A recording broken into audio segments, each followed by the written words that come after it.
Merci, Monsieur le Président.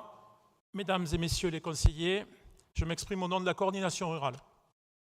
La coordination rurale tient également à rappeler son attachement à l'Europe, qu'elle souhaite protectrice, solidaire et cohérente dans ses politiques sectorielles. Mais au niveau agricole, seule politique intégrée de l'Union, l'enchantement ne semble plus fonctionner.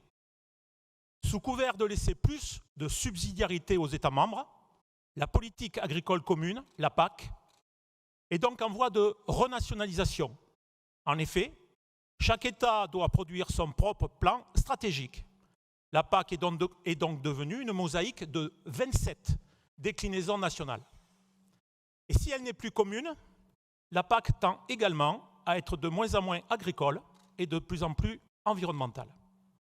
La Commission a en effet fixé, sans étude préalable d'impact ou d'évaluation avant leur annonce, des objectifs ambitieux à ces agriculteurs, en leur demandant notamment de produire mieux, avec moins de solutions techniques et sur moins de surface. Elle se montre en revanche incapable d'avoir le même niveau d'exigence avec les produits agricoles qu'elle autorise à l'importation, continuant ainsi de soumettre ses agriculteurs au dumping social, environnemental et sanitaire, intra- et extra-européen.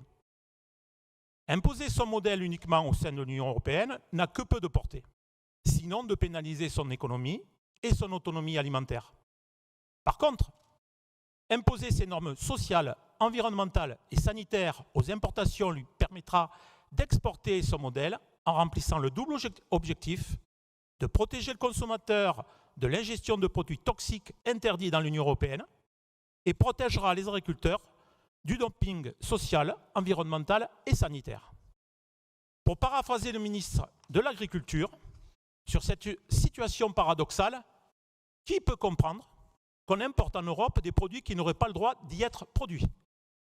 Pour la coordination rurale, cette mesure de réciprocité dans les échanges commerciaux est donc indispensable pour favoriser des systèmes alimentaires durables dans l'Union européenne.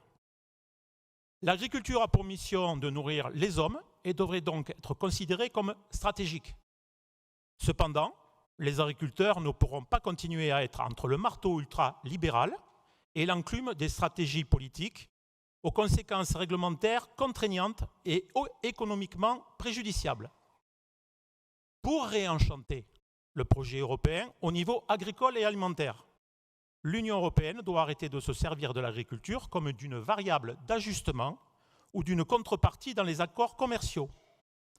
L'Union européenne doit porter un projet fort, fondé sur la régulation des productions, l'harmonisation des normes et le contrôle des importations dans une optique de préférence communautaire intelligente. La France a un rôle important à jouer lors de la présidence de l'UE au premier semestre 2022. Elle doit porter une nouvelle ambition pour l'Union européenne et pour la PAC 2027, pour assurer un avenir serein et porteur d'espoir aux agriculteurs et permettant d'envisager l'accès de l'Union européenne à une souveraineté alimentaire responsable et rééquilibrée. C'est ainsi que l'Europe pourra remplir le contrat social entre des citoyens qui bénéficieraient d'une alimentation saine, de qualité et à un prix raisonnable, et des agriculteurs vivant dignement de leur métier.